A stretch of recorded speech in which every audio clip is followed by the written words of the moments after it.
Hello and welcome to my YouTube channel. Today I will present an article, Danger in the Galactic Core.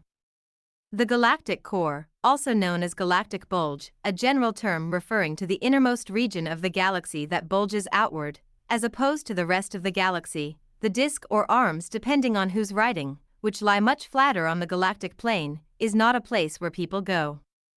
At the very least, it's a place where POV characters do not travel, for one reason or another.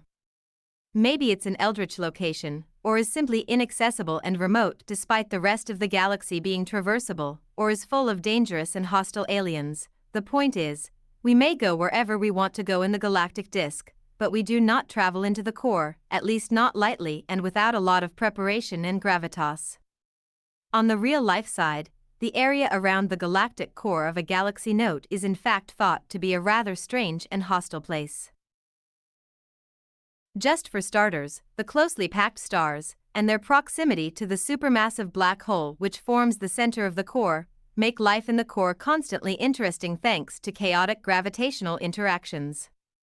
Stars can be flung off into deep space or into the core, directly collide with one another to merge, or explode, or even be ripped apart and cannibalized by larger neighbors. Note.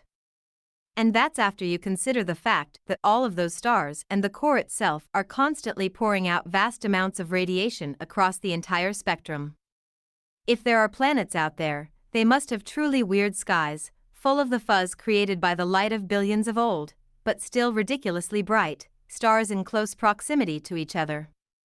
Additionally, heavy elements like gold, iridium and bismuth are only created by massive stars in the final instance of their lives, right before they create enough exotic unstable elements that we haven't named yet to go supernova.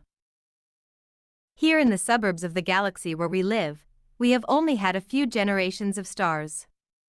This means that lighter elements like silicon, carbon, oxygen, and nitrogen make up most of our world, and most of our solar system in general. In the core, however, the extreme density of material, and the fact that this is the oldest neighborhood of the galaxy, means that there have been many generations of huge, fast-burning stars, and thus there is a much higher density of heavy elements. It's entirely plausible that there are stars in the galactic core with planets comprised primarily of metallic ore, with dense atmospheres of boiling iodine and mercury. If life could exist at all on these worlds, it would be radically different from anything found here on Earth. Silicon-based life and starfish aliens would be the least bizarre lifeforms one could expect to encounter.